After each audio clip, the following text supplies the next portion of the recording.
Dia sangat menghargai keputusan dari Dean yang mengakhiri pernikahannya dengan Tias. Namun, Tias malah meminta sesuatu kepada Dean agar segera Dean mengabulkan permintaan dari Tias karena ini adalah permintaan terakhir sebelum Dean dan Tias resmi bercerai. Namun permintaan Tias kali ini membuat Dean pun sangat terkejut dan sangat bahagia. Permintaan Tias itulah sebenarnya yang diinginkan oleh Dean, bisa bersama dengan Tias satu harian. Ternyata Tias pun meminta kepada Dean untuk meminta waktunya agar ada waktu bersama Tias sebelum perceraian Dean dengan Tias resmi dilakukan. Namun mendengar itu pun Dean tentunya sangat terkejut. Bisa kita lihat sendiri bahwa ekspresi dari Dean begitu sangat bahagia di saat Tias meminta waktunya untuk bersama.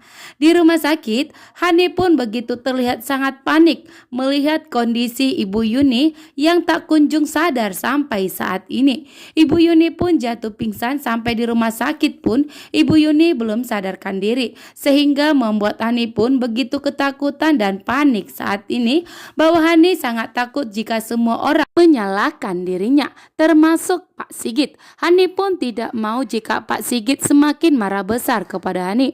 Pertama, Hani telah berusaha untuk melenyapkan Tias, dan yang kedua, di sini Hani telah mencoba ingin mencelakai Ibu Yuni walaupun tanpa disengaja oleh Hani.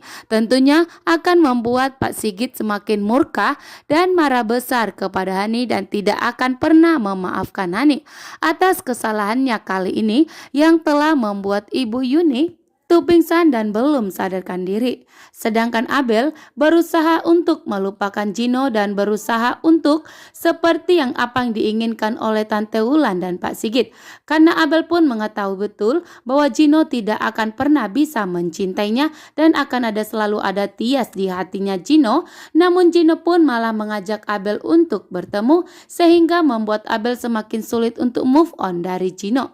Ternyata Dean mengabulkan permintaan dari Tias, sehingga di sini saat ini Dean dan Tias pun sedang bersama menikmati begitu indah suasana di tepi pantai, membuat Tias pun terlihat sangat bahagia walaupun pada akhirnya Dean dan Tias harus mengakhiri pernikahannya. Tias pun begitu bahagia, sedangkan Dean tanpa basa-basi dan terlalu ugal-ugalan memegang dan menggenggam tangan Tias, mengatakan bahwa seluruhnya cinta Dean hanya tertuju kepada Tias, dan seandainya jika Dean dan Tias pun harus dipertemukan kembali dan harus dijodohkan kembali, maka Dean akan setuju. Dean akan siap memperbaiki semua pernikahan Dean dengan Tias. Bahkan Dean pun tidak akan mau cerai dari Tias. Namun saat ini keputusan yang sulitlah yang membuat Dean dan Tias harus mengakhiri pernikahannya. Tentunya di sini juga Tias sangat terkejut. Di saat Dean mengatakan cinta kepada Tias, membuat Tias pun menyadari dan tahu betul ternyata selama ini Dean begitu sangat mencintainya, bukan hanya PHP. Terima kasih.